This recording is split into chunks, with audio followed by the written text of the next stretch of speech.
watching this from YouTube, appreciate you for tapping in with Back End. And remember, if you in the B Mafia, you can't get the girls off top of you.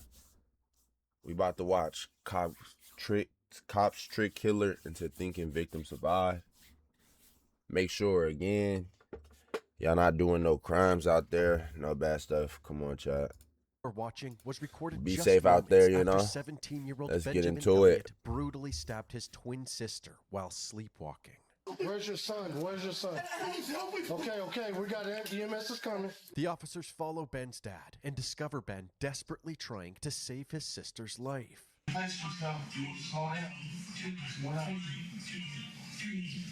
After doing chest compressions for about 10 minutes, EMS finally arrives and takes over. Damn, 10 minutes? Can we take over? Can you step out? Thank you. His parents, 10 Michael and minutes? Kathy, Come were sleeping on, in another bruh. room when the stabbing took place, so they had no idea what was going on. What happened, son? It was a dream. He said it was a dream, honey. What the? Ben also made this claim about dreaming moments earlier when he called 911. Harris County 911, what's the location of your emergency? I just killed my sister. I thought it was a dream. What's your name? What the fuck? I just killed my sister. Okay, tell me exactly what happened. I stabbed her. I stabbed her in the neck. I thought it was a dream. What? This nigga's dreaming about stabbing people? I don't want her to die. What the fuck? How old is she? 17. We're twins. Is she awake? And it's his twin? Barely alive. After noticing that Ben was whispering into That's the phone, bad. the dispatcher wondered if there was anybody else inside the house. That's Is there bad. anyone else there in the house with you? There is my parents, but they're asleep. Okay, I need you to go wake them up. Mom? So the parents in the house didn't hear the daughter get stabbed, nothing, no screaming, no nothing? Yeah. Ben's half-asleep father then rushed into the room and found Megan lying on her bed, covered in blood. I could see Megan's face, and she was gray, and just I thought that she was gone. We're going to have to start CPR right now. 1, 2, 3, 4. As you already saw, EMS took over CPR when they arrived at the house. Officers then Why placed was Ben he? in handcuffs. Well, like, and get escorted your him ass. You should have outside. fucking. He said it was a dream, honey. Yeah, nah. He need. Yeah. He needs to be under the fucking jail. Fuck in the I jail. don't know. Oh, I don't hell know. no. It was just a dream, and then it wasn't. Don't try to act crazy, bruh. And then I'm gonna put you in the backseat out of this rain, okay? Hell no, don't try to act crazy. While Ben waited in the back of a police cruiser, crazy, the police were bruh. still inside the house trying to console his parents. What the? Never been anything wrong with him at all. Although they desperately wanted to understand why this happened, their biggest concern right now was the state of their daughter, Megan. I just need to see So, it. see her. We can't. No, I we need can't. to We see can't have. it. Take a picture for me. Let me see Yeah, something. can we see something? No, sir. After being denied any more access to their dying daughter, Michael and Kathy were then forced to exit the house. Shortly after, Megan was pronounced dead. While the Damn, forensics unit took over the Elliott bruh. household, Ben was taken down to the sheriff's office. His bloody Goofy, arms and yeah. hands were photographed, and his clothes were collected Oh, as hell evidence. nah, He was then bro. taken to an interrogation room. Probably got for bullied in torture. high school While and he shit, waited for the bruh. detective, his demeanor took it was out on his strangely calm fucking and little collected sister. for That's someone who crazy, had chat. just stabbed their sister. That's what However, I'm saying. it You is gotta watch your possible that brothers Ben and was just sisters in too shock After sometimes. going through Be such your a own traumatic family. event, Detective Freder Munoz eventually arrived, and Ben immediately asked how Megan was doing. Is she okay? Yeah, last time I know about, she was being checked out by the EMS. She is okay. At this point, the detective was well aware that Megan was dead, but he's intentionally withholding this information to keep Ben talking. So what happened, Benjamin? You ever have like a really realistic nightmare where like just everything feels real, but also off at the same time? Although Ben has never done anything this violent in the past, What? this wasn't his first sleepwalking episode. In one incident, Why is he Ben not in the unconsciously wandered orange into the costume bedroom where thingy, both of bro? his sisters were sleeping. He then stood in the doorway in a sinister way. Ben was standing in the doorway, not moving, just kind of staring at us. His eyes were like They're barely open. And then we told him to go back to bed. And he just turned around and went to bed. We told our parents the next morning, and they had no memory at all. Another time, at a childhood sleepover, his friend found him eating a donut in the middle of the night, completely unconscious. Now they gonna try to say his fat ass was fucking eating a donut unconscious. No. Come on, bruh. This be the shit I be talking about, bro. Just the sheer confusion on his face, like he genuinely seemed baffled as to how that happened. Ben tried to describe how he felt during these recurring episodes and explained that he was unaware of what he was doing until waking up. But the detective wasn't buying it. He asked Ben to provide a more detailed play-by-play of the night. Apparently, before Ben went to bed, he and his dad were playing a video game, which happened to be called Survive the Nights. His dad noticed that one of the knives in the game looked similar to a knife that he owned in real life, so he told Ben that he could have it. Now let me ask you, the knife that you had in your hands, where'd you get it from? From my dad. He had given it to me that day. I was really enamored with it. Once everybody went to bed, Ben stayed up late on his... Now, this is what I'm gonna say. If my mom handed me a knife, I'm not gonna stab my brother in the neck. But listen. Like, come on, bruh. Like, he's enamored by the knife. phone researching more outdoor survival gear and scrolling Dad through need to be Reddit. in jail too, at least for like 30 years. Somewhere at the crime scene. Ben is claiming 30 years that for this was sure, all at an least. accident, that he didn't commit a crime, yet he just referred to his house as a crime scene. The detective noted this potential slip-up and listened carefully for others in Ben's timeline of events. The next thing Ben said was that after browsing the web for a while, he fell asleep at around 3:30 a.m. So you go to sleep. What's the next thing you remember? The next thing I remember is like the feeling of stabbing something. As soon as Ben stabbed Megan, he became aware that he was sleepwalking and realized what he had done. I was in her room and I turned on the light and I was panicking and I tried to stop bleeding with the pillow that was behind her. I did that. After about 10 seconds, he realized his efforts weren't working. Like what? So he called 911 So he was for just help. able So I to run in my sleepwalk room, and hold her and I down put and my stab phone her? and dial 911. Like, no, How you many can't times did you believe this stab her? shit, bro. Just once. Actually, Ben stabbed Megan not once, but twice. Sleepwalkers almost always have a clouded memory following an episode, so maybe Ben was asleep when he stabbed his sister. But the detective refused to believe this bizarre explanation. He wondered if the twins had any underlying issues that could have motivated Ben to do this. So how's your relationship with Megan? Good. She's my twin sister. I'd do anything for her. We're pretty close for siblings. No rivalry there? No. You guys having any recent fights or anything like that? No. If he didn't have issues with Megan, maybe he had a mental illness that caused a violent outburst. Bro, Chad, we're not believing this right now. No. According to Ben, everything was hunky-dory. He did say that he was struggling with schooling. I've had some issues with school stuff sometimes. But his problems at school were pretty minor, and he was clearly optimistic about his academic future. I'm thinking about mechanical engineering. I'm taking the SAT, I think, Friday? No, Saturday. About 2 hours into the interview, the detective finally broke the tragic news about Megan, paying close attention to Ben's reaction. I'm sorry to bear bad news. Megan did not make it. The chilling lack of emotion from Ben after being told his twin sister was God, dead he's not even immediately raised saying, red flags for the crying, nothing. detective. Like, come on, Although Ben Chad. continued to insist that he Yeah, was he's asleep in and that jail. the stabbing was an accident, his admission Yeah. to the killing was enough for the police Go to charge him with just Megan's murder. go under the jail. Hello, I'm Lynn Cannon. And good evening to you. I'm Mia Gradney. A 17-year-old girl is dead after police say she was stabbed in her own bed. The person now facing charges, her twin brother. Detectives trying to decipher what happened inside this Katy home bro. early this morning. Harris County Sheriff's deputies That's what I be responded to a talking about, 911 Chad. Y'all call gotta be shortly careful before out 5 there, a.m. man. Inside, they say they found 17-year-old Megan Elliott stabbed multiple times in her bed, a knife on the ground. Her twin brother, Benjamin, was on top of her, performing CPR, but investigators say he is their suspect. Because siblings are normally very close, and you really have that kind of bond between, but again, people have, things happen. They seem to get along, one neighbor told us in Spanish. Just recently, he saw the twin brother pull out an umbrella to help his twin sister stay dry in the rain. How things went from that to a deadly stabbing has the we don't community know, but it wondering doesn't what matter. went wrong. Put him in Ben jail pled not already. guilty and was released on bond after his family posted his $100,000 bail. Bond for 100,000, and he killed his.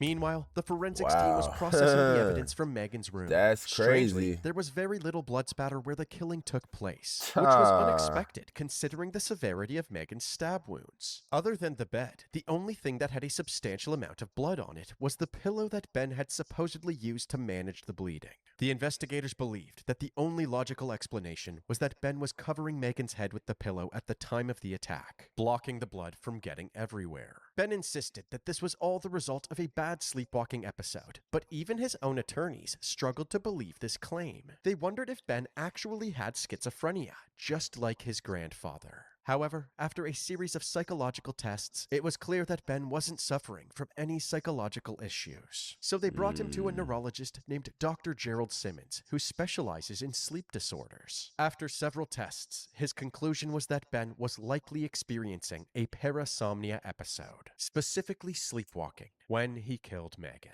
Ben's defense team hoped that Dr. Simmons' findings would be enough to have the charges dropped. However, the prosecution made it clear that they were not backing down, and in April of 2023, a grand jury indicted Ben for the first-degree murder of his sister. The prosecutors offered Ben a plea deal. If he pled guilty to first-degree murder, they would limit his sentence to 30 years in prison.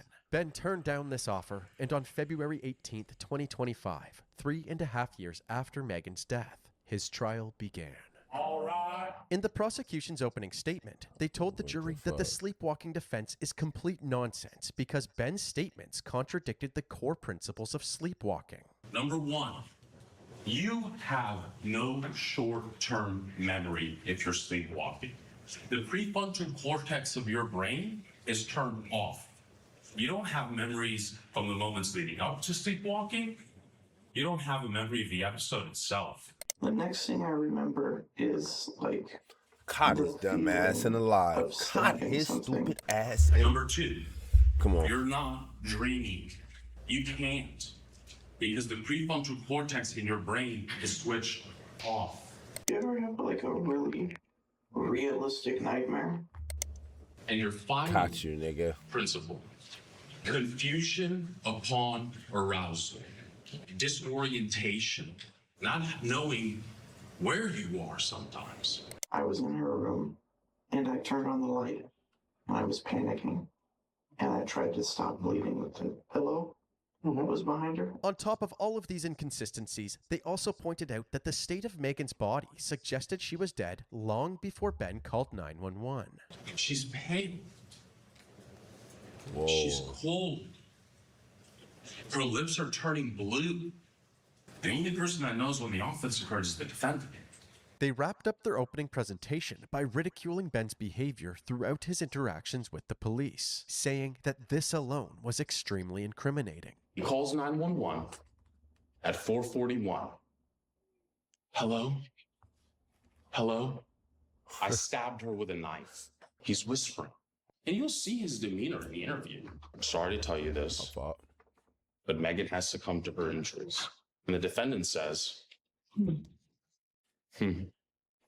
As for the defense, they knew how ridiculous their sleepwalking That shit defense crazy, was going bro. to Put sound to this the nigga jury. in the jail So already. they showed What the is jury there that their even claims there? are supported by actual science. Like, what if it was proven that he killed? Why is he not in jail yet? Like, the elephant in the room out of the way. Is this just some made-up baloney as a really creative defense? The answer is absolutely not. During certain parasomnias, in extreme cases, victims have been stabbed with knives or hit with blunt objects. Ladies and gentlemen, Ben was not intentionally and knowingly committing acts against his sister. They also suggested that Ben wasn't trying to whisper during the 911 call. In reality, he was in shock and doing everything in his power to save his sister's life. Like, He's come saying on, things like, bro. "Oh my God." You said Thought it was a driving home dream. right now. No. He for sure She's locked breathing. up Please, through please. his child. Please, I don't Bro, want he her to got die. The prosecution No, called an he's on assortment bail, of law bro. His enforcement parents and posted experts his to the bail stand and or his took the jury bond. through all of the body cam footage, crime scene photos, and blood spatter evidence. They slowly introduced their theory that Megan had a pillow over her head at the time of the murder, suggesting that Ben had meticulously thought out a plan to muffle his sister's screams as Do y'all he think killed somebody her. could The only state commit witness murder, that wasn't an sleepwalking, expert or law and didn't mean to enforcement do was it? Ben's father, Let Michael. me know in the Right off the bat, comments the in prosecution chat, did man. something that shocked the courtroom. This is a photo taken from an autopsy.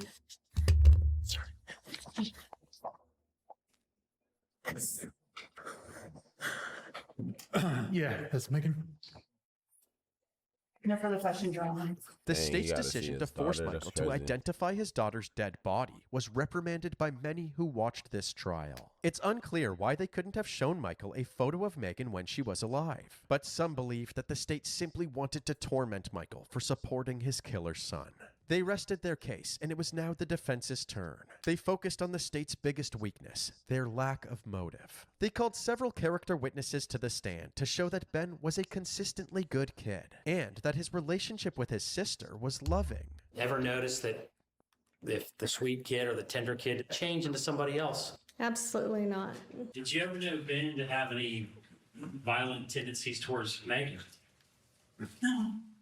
The biggest drama they had was like Ben being a know-it-all when they play video games. And I feel like that's pretty regular. Like, it's just a good brother. They also had multiple people Yeah, good testify brother, to but he Ben's stabbed his previous sister. sleepwalking experiences to show Okay. that this wasn't something Ben just made up to get away with murder. Ben was standing in the doorway, not moving, just kind of staring at us. He was lying on the couch, his head on the armrest, facing my way, and he was eating a donut.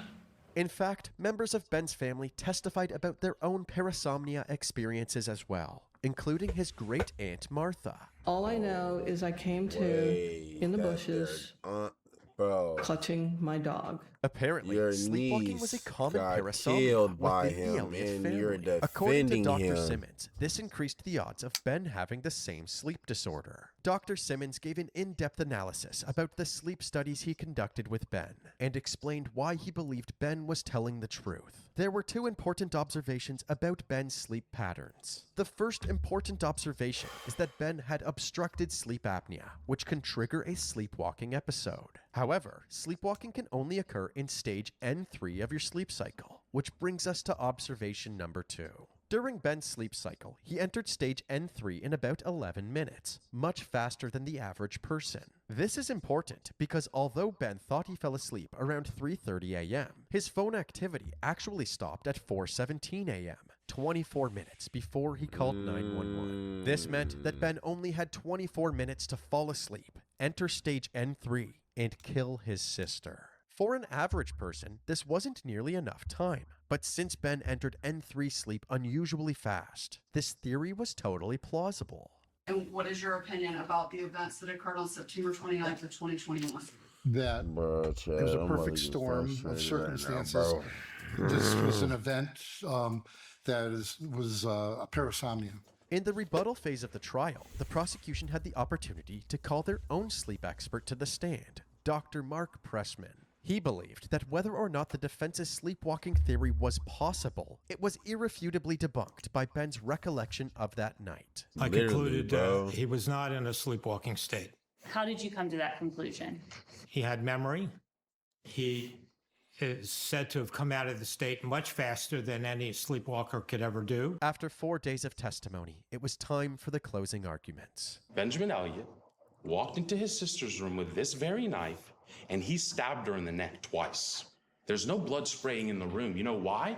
The only thing soaked in blood is the pillow that he muffled her screams with. How could a kid Like, that's what who I'm cherishes saying. his sister, How did the parents not who hear it, loves her, bro? who protects her, how could someone commit a crime that heinous unless there was a reasonable explanation? Mr. Rucker and I have disproven what they have tried to sell you. Their narrative of what happened. The biggest thing that they're hanging their hat on is the lack of motive. While I didn't give you motive, I did show you premeditation. It's no coincidence that the knife he used to kill his Like, sister does it matter if he was had the very motive? knife He he just got the stabbed day her. before. They have been protecting him Like, from the what? get-go. I'm a mother. I understand wanting to protect your children. I get it, but you can't let them get away with it. I want you to look in this courtroom. There are so many people here for Benjamin. There is not one person here for Megan. I'm going to object to that. Oh, that was Following this crazy. intense battle, Ben gave his mom a hug outside of the courtroom, knowing that it might be his last. After just 4 hours of deliberation, the jury had reached their verdict. All right, jury. We, the jury, find the defendant Benjamin David Elliott guilty of murder as charged in the indictment. Thank you. Signed by the foreman of the jury. Ben sat emotionless as his guilty verdict Well, was how read many aloud by the years? judge. How many years? His parents were in disbelief as they watched from the benches. Ben's sentencing took place the next day, on February 25th, 2025. The prosecution pressed the judge to give Ben 40 years in prison, saying that 40? he clearly had no remorse. What for his about actions. life? On the contrary, the What defense called about Michael's dad life? to the stand once again, trying to convince the judge to hand down the minimum sentence of 5 years. The argument was made that your son has shown no remorse. How would you answer that argument? That is stunningly untrue.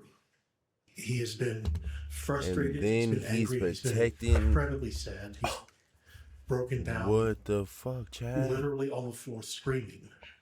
Now, the court has a decision on punishment to make in this case. This is Tell crazy, the judge, bro. knowing your daughter, how you think she would want this to play out.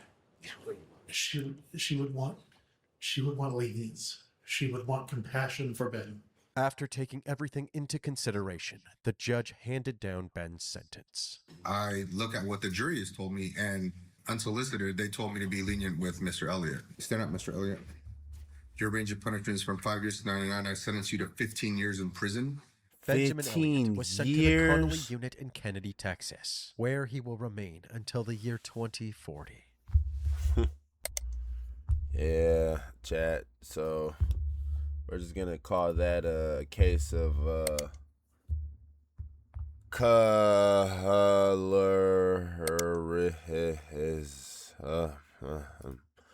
okay. Hey, again, if you're watching this from YouTube, appreciate you for watching. Make sure you like, comment, and subscribe. Appreciate y'all for watching. Let's get into it. Privilege is hell, bro. That's what I'm saying. It's crazy as fuck, bro. Crazy as fuck.